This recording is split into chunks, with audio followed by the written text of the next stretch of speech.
Hey everybody, morning.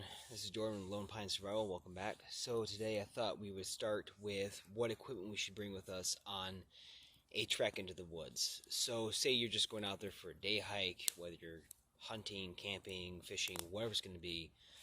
I would really recommend bringing this type of setup, these items at least with you. And it's really based around the 5 C's of survivability. So you have cover, cutting, combustion, container, and cordage, right? So those are really key, honestly. And actually, I'd like to throw an extra C in there in the form of a compass. Okay. So without further ado, this is my backpack in itself. Okay, it's made by Orca Tactical. I've had it for about 3 years now. It's been through all sorts of crazy crap with me. It's not the best backpack out there, guys. I'll tell you right now, being honest with you. It's not the best backpack out there, but it does its job. It's held up through the time, and I like it, so I keep using it. So, moving on though, let's start with the outside of my backpack. What do I have on the outside to help me survive? Well, first things first, I carry just your standard tarp from Walmart. Nothing special, guys. It's like a 6x8 tarp. I've had it for a number of years now. I've been using it to either make the ground mat for my tent or just using it as shelter as well in itself. So that's number one right there, because you're going to want shelter when you're out in the woods. Number two, what I have hanging off the side of my bag is this, my camper's axe. Okay, it's 20 inches long. I went ahead and burnt in 1-inch increments in it so I can use it as a measuring device and or a navigational device, which we'll get to in a later point in time. The head itself is roughly 1.5 to 2 pounds, and I love it, guys. This thing chops trees down like there's no tomorrow. So that's on the outside besides my canteen bag right here. That'll be the last thing right there. So what do I have in the inside? Well, first things first is I actually have a 40-ounce double-walled canteen, which actually is helping prop up my camera right now. So keep that in mind. You got 40 ounces of water right there. And because it's getting colder out, especially up in the north, I have some good pair of gloves and my wool hat. Okay, this is a USGI 100% wool hat, just if you guys are curious. These leather gloves are made by 3M. They are the Hydra Hide. I actually had these gloves for when I was working on the sawmill. We had no cover out there, wind blowing, snow falling on us. We're taking raw boards right off the conveyor belt. So they're rugged and durable, guys. I'll tell you that right now. That's why I like those. I actually have 2 pairs of them myself.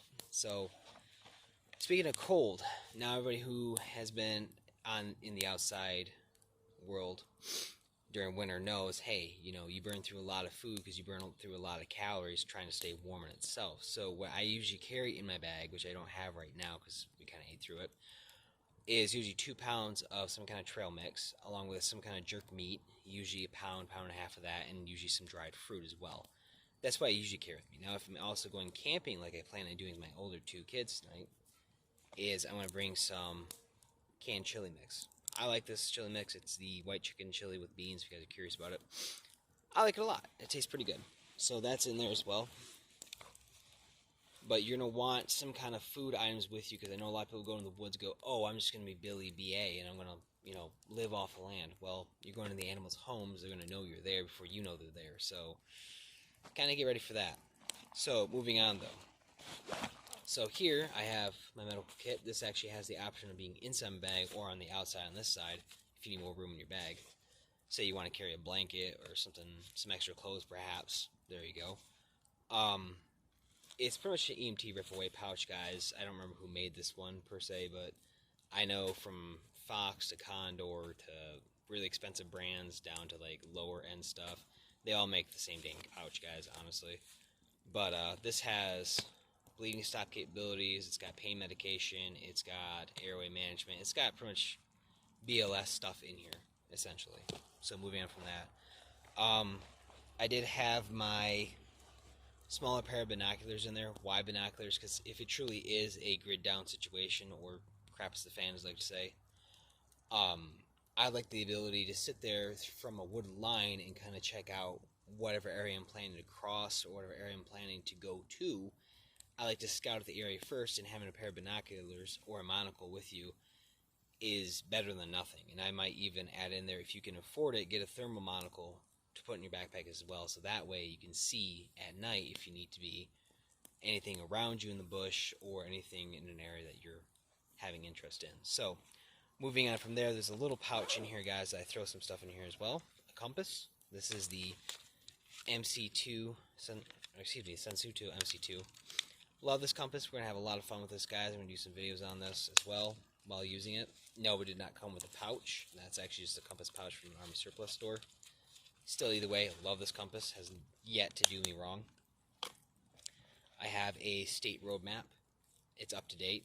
I recommend you guys have one too of your state or country, whichever it's going to be. Along with that, I have a notebook. This notebook is useful for, well, notebook and, hold on, because I know someone's going to ask me pencil or pen. I'm going to say pencil, because I know what's in here. So, aha. Number 2, pencil. Why a pencil? Because they don't freeze in the winter like a pen does. So keep that in mind. Now, along with the notebook, you can sit there and you can use it for the frog leap method, or self-mapping method, if you will. And what you can do from there is you can write down the bearing you're on, traveling, and perhaps a reverse azimuth the next column. And from the next column, you can write down the distance traveled and any kind of notes. So say I'm walking through the woods and doing leapfrog. Oh, hey, there's a creek to my right. Or, oh, hey, there's a big meadow to my left. You can write that down. So if you need to return back to your point of origin, you can with this. You're not going to sit there and guess and go, well, I know I just walked 100 paces. That's cool. Maybe you just walked in the wrong direction. Who knows? Extra ammo for my pistol. And some hand sanitizer. Not that I'm a germaphobe, but hygiene on the trail is pretty important. So that's what I have in that little pouch, guys, right there inside my bag. Now, moving on to the more exciting stuff, in the middle pouch that I have in my backpack, is actually a lot of my woodland stuff. So, first things first, have some fat wood to help you start fires with.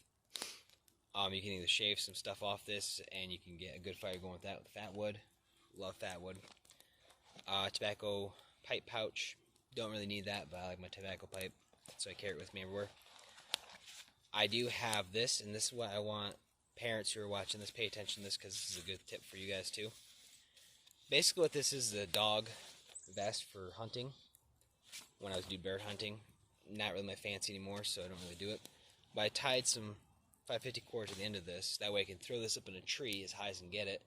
And I want it loose so it's waving in the wind, if there's any at all. If not, put it in the most visible place you can. And I tell my kids if we're camping, hey, you know, you can explore the area around here, but if you're starting to lose sight of that flag up there, come back. You're too far away. Granted, I watch my kids like a hawk anyway in the woods, but it's just a good tip. So, there you go. Plus, if you're out and about exploring an area in a self-mapping situation, you can leave that point that you're at, and you have the flag up in the air, and as long as you can see it, you're good to go. So, good rule. Glasses. I don't really need glasses every single day of my life to do everyday functions, but my doctor recommended, hey, you should probably start looking to get some glasses because you're getting old. I guess 30's old. But reality-wise, like, you know, okay, sure, yeah, because I know when I'm tired and I'm dehydrated, which you might be in a survival situation, tired and dehydration, that's, you know, not uncommon. Your vision can become less than adequate, I'll say. So it would be a good idea to bring glasses with you, not contacts, because if your hands are all grubby and dirty, and you poke your eye, trying to put your contacts in, you're just transferring all that germs and bacteria and nastiness to your eyeball, which can lead to an infection, which is not good. So, moving on, cordage. I have 10 foot right here of 550, and then 50 foot of 550 here as well. I say 550 because it's Walmart brand 550. It's not 550 cord, but it works. So right here I have a bag with a stick candle along with TP and some duct tape. Oh my. Anyways, there's a gunshot. So the TP you can use for its intended purpose, obviously, or you can use it for some kind of emergency first aid band-aid.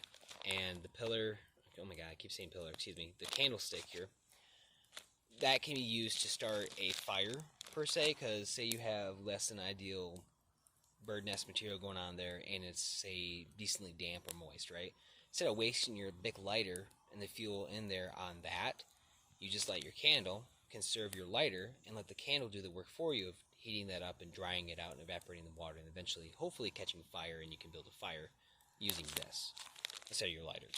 So, and the duct tape, you can use it for 1,001 uses, but the intended purpose of this little strand of duct tape is for emergency sutures, because I don't like being stabbed by needles. You guys probably don't either, so, and I know kids definitely don't, so it's a good option for kids. Moving on, got another stick handle in here, toothbrush, because hygiene's important. Another good thing though, guys, reading material, because you're going to be bored in the woods. Actually, truthfully, this is Edible Plants of the Eastern Woodlands by the Pathfinder School, authored by Dave Canterbury. I like this a lot because it's very colorful, because I have squirrel moments. But in reality, I like it because it's very informational.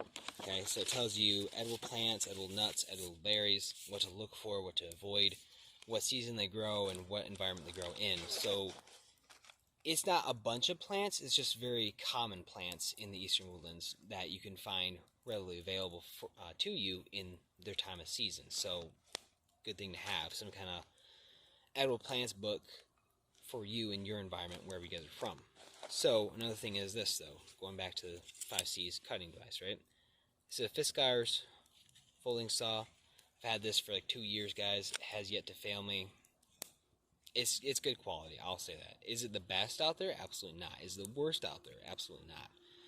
So if you want to go ahead and buy like a Laplander or Lansky or what the heck those things are called, a silky saw, go for it. Me personally, this $20 saw serves my purpose as well. I want to keep using it. Poncho. Okay, talking about shelter here. Okay, if it's starting to rain, yeah, I could cut a hole in my tarp and wear that as a poncho, but it's just easier to bring a poncho with you. Plus, a tarp and poncho combo really rocks, because what you can do is make an A-frame shelter, or even a lean-to, whatever you want to do with your tarp, right? And you can have, say, some of this pine needle stuff, some of this leafy bedding on the forest floor, and as long as it's dry or decently dry, you can shove like 6 inches of that stuff compressed underneath you, and you put your poncho on top of that. It's going to be waterproof from the ground up, and it's going to help keep your heat in to your body from the ground, and you're going to lose so much body heat from conduction. So, something to think about. Ponchos are multi-use. Yes, you can use it as overhead shelter as well, but Frog Tog, which is the one I have in there, is not the best for that. If you're going to do that, I would strongly recommend getting a military type poncho, something that's actually designed to do that. So moving on, I have a small bag of lamp wick, along with some stainless steel to help clean off some rust off equipment, some jute twine, because jute twine again is cordage, but you can also unfray it and it'll become this really fluffy ball, kind of like a cotton ball, and it's really good for catching sparks from a ferrocerium rod or some flint and steel. So that's why I have it in there. Plus the lamp wick as well. One end is already charged, so again, flint and steel or ferrocerium rod, you have basically charred material that you can use to help start a fire. So, drink mix bag, I have coffee, some Earl Grey tea, and an electrolyte sports drink in there as well to help me out on the trail. I have also in here a silky thermal. That's the wicking layer that goes against my skin if I need it, to help keep me dry and warm. Along with that, I have a pair of wool socks as well. I forgot the brand of the socks though, guys, sorry. I believe the Carhartt. But you want wool socks that are of good quality from a reputable company, but also of high content of wool, because the more wool, the better off they are. And I'll tell you right now, having cold, wet feet in a survival situation really sucks, but having just cold feet is actually okay, because you can remedy that pretty quickly. Cold, wet feet, though, not so much. So, that's what I have in the main bushcraft. Okay, there we just got like 3 more things to cover, guys, so please stay with me. I have a tourniquet in this one. It's all set up, that's why it looks all catawampus, but I can just rip this open. It's a big loop, so I can throw it around an arm or a leg. I have some medicated chest rub, because what can't you heal with that? Icy hot, and this little pouch here, I have airway management. I have a CPR mask in there. I have NPAs and OPAs in there as well. So if I have to perform CPR on a member of my party, or, you know, I'm just going out and about in the real world and somebody's choking, or, you know, needs CPR done, you can do it yourself. So down here is what I call my trap pocket. What I realistically carry, guys, is a Conner 120. Okay, it's basically a 110 souped up with a double spring. I like it better than 110 because it doesn't weigh too terribly much more, but it is more versatile because it gives you more options because it's got more power in it. So you have more options of prey you can take with it. Now the other thing is this though, okay? this little container. I don't know if it's supposed to be like a soap container or whatever it is, but I saw it and it was like, oh, sweet, I can organize stuff with that. There's some pine sap in there. But I want to show you guys with these 3.5-inch nails on here. What you can do with that is you can make what's called the Spanish windlass trap. So that way you're not dealing with so thick of a round that you're going to cut down and make into the Spanish windlass trap. You can have a smaller piece of wood per se, and you can have a long nail sticking out of it, and it's basically a spike going into the animal. We'll cover that more when I actually make that video. And the last thing on here, guys, is my canteen pouch. Basically, it's an insulated canteen pouch. This is my single-walled 34-ounce canteen, along with a 16-ounce canteen cup at the bottom with a washcloth, so I can help dry and clean these things. But along with that, I have a eating utensil mix here. I got a fork and a spoon, titanium, and in here I have 2 non-bleached, undyed cotton bandanas. So you can use that for band-aids, you can use it for doing dishes, you can make charred material out of it, whatever you want to do there. So that's basically what I have with me, guys, EDC wise. I know it sounds like a lot of stuff, but really this backpack, I promise you, only weighs about 25 to 27 pounds, somewhere around there. Next I'm going to be talking about what I carry on my person. That's why I didn't mention some things. You guys may be like, well, how come you didn't mention it's on my person? That's why. So I'm going to separate these 2 videos because this one's going to be like a half-hour long, I swear to God, if I was going to do that. So anyways, guys, as always, thanks for watching. Stay frosty, prep up, God bless.